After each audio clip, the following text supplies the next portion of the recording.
Hello, Callum Hunter here and welcome to RetroBoof. This episode is all about the Teenage Mutant Ninja Turtles.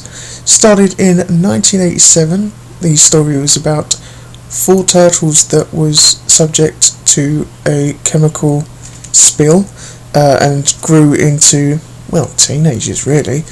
There was also a rat that was transformed and was therefore known as Master Splinter. Master Splinter basically trained the four brothers to be able to defend themselves, and ever since that day a great series was created. Now of course, when you have cartoons, very popular cartoons, sometimes even not very popular cartoons, you have a game to boot. So let's dive on in and take a look at the Teenage Mutant Ninja Turtle games. Okay, so here we are. This is Teenage Mutant Ninja Turtles for the NES. Released by a company called Ultra Games. So let's kick off. So basically in this game you have to go through like sewers and you have to go through buildings and basically save April O'Neil. So what to say about this game? Well, first of all, it was annoying as hell. It was actually a very, very difficult game. It was good gameplay, don't get me wrong, it was very good gameplay, but it was just one of those games that sort of made you want to punch an object every 5 seconds. Now I was born in 1990, so I wasn't about when this game was actually released, but I do remember playing it when I was younger, and I did enjoy it, even though back then I was even more bad at games, but obviously I would be because I was only a child. So basically, as I say, you just go through sewers, you go through buildings and stuff. You have your bosses, you have Bebop and Rocksteady, and you've got a load of enemies that, you know, you've got the little robots that catch mice. Obviously they were in the cartoon series. I think they're meant to be the Foot Ninjas, Foot Clan, but you know, I don't remember them all being purple. As you can see here, this is Bebop you have to take on. Just sort of decides to try and headbutt you every 5 seconds. The bosses were a pain in the arse. I mean, you die so quickly as well. When you die, you can also play as the other turtles. You get a chance with each different individual turtle. You've got obviously Donatello, Michelangelo, Raphael and Leonardo. So I always started as, well, you start as Leonardo and everything, and when you die you can choose to change your character. I just went in order of them.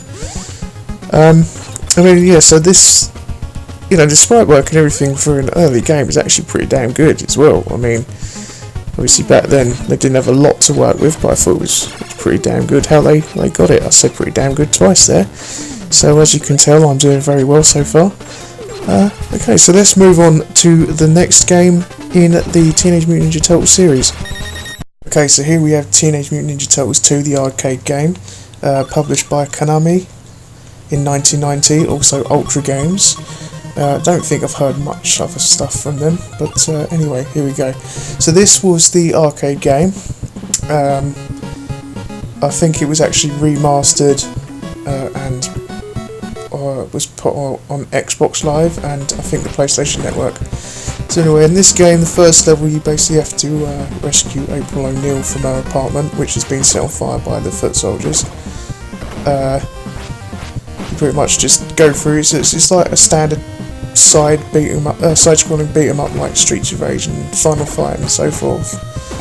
I noticed this was a little bit glitchy in this video. And yeah, so you just got to get to the apartment and save April. One thing I did notice in this game was the random advertising slogan there. You've got Pizza Hut. I like the way they just sort of basically slammed it in the game just to get some advertisement. But what I don't understand is why would it just be in a random apartment? I mean, I'm pretty sure that hat thing or whatever it is meant to be red.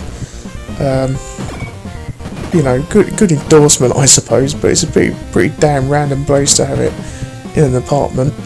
But then again, you know, I suppose it would appeal to kids like, you know, the Teenage Mutant Ninja Turtles loved pizzas, so I suppose they were just thinking, oh okay, well if we stick our basically stick our sign in the game, we're going to get loads of sales. I don't know if that actually worked out for them, but good idea. But again, just a very random place to put it. And it also shows up again, I think 2 times on the wall in the apartment as well. So yeah, well, fair play to you, Pizza. You finally reach April's room in the apartment. You fight a few more foot soldiers, and then you have to face the boss, which I believe is Rocksteady. I think I might get them too confused. What I don't understand is why they couldn't add a little bit of colour to the boss. I mean, he's just completely pure grey, which just sort of, you know, you'd think they'd at least add a little bit of colour into the boss. Another thing is it's a pain in the arse, absolute pain in the arse to beat. He basically just bitch slaps you across the room and then shoots you a few more times. I never did bother to get past this level because when you die, that's it, it's game over. You don't get any continues, which is strange considering it's an arcade game. So you'd think, well, you'd at least get a few continues to try again, but no, it just basically throws you straight back to the beginning of the game. Okay, now we're going to move on to the next Teenage Mutant Ninja Turtles game for the NES. Okay, so this is Teenage Mutant Ninja Turtles 3 for the NES, and well, you know, we'll just let you see this little intro thing here.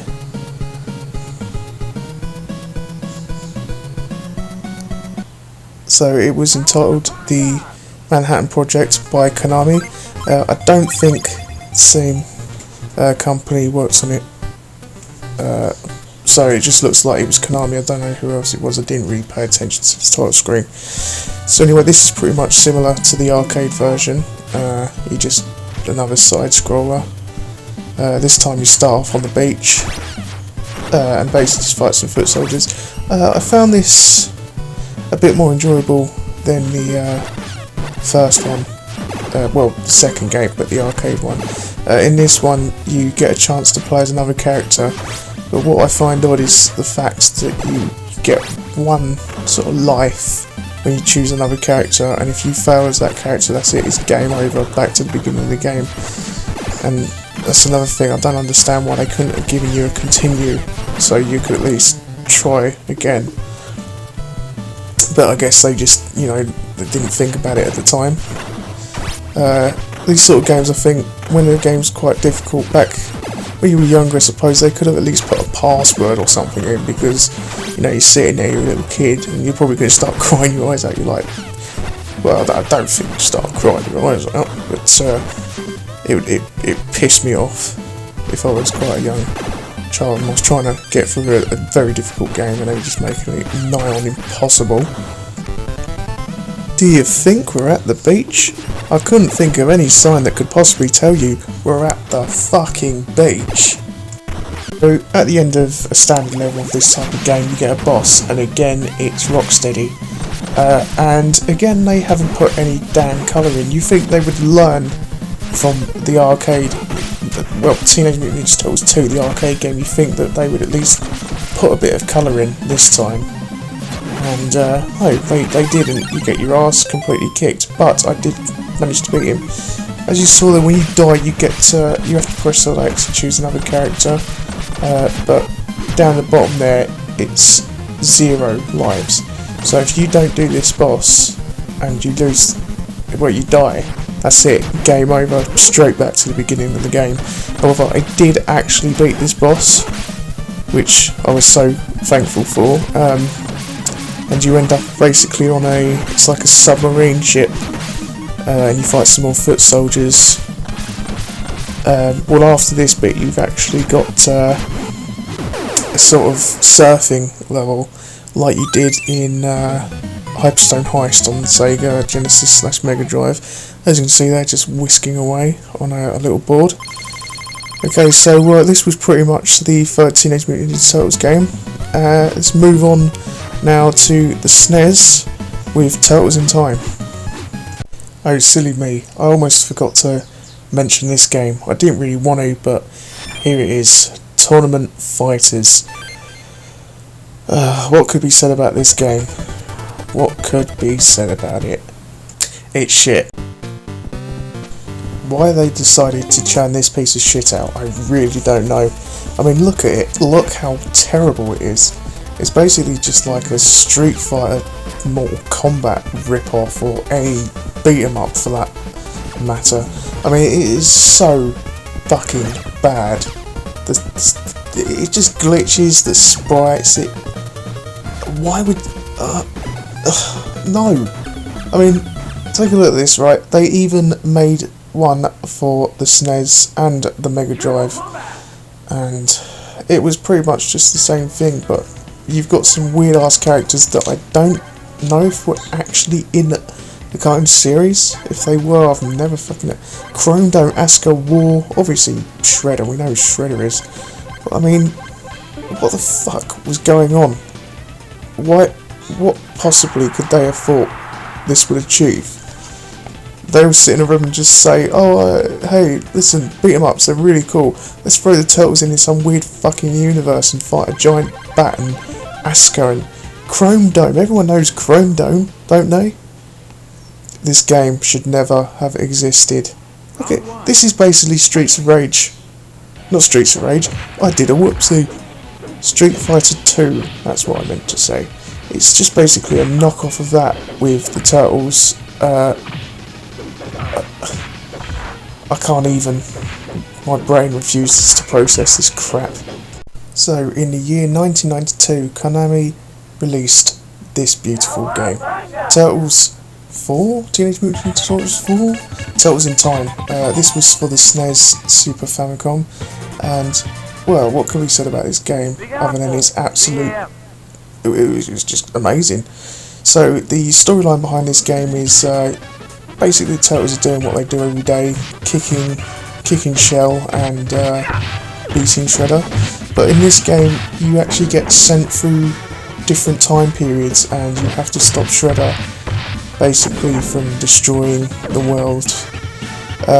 This was a proper arcade-style game.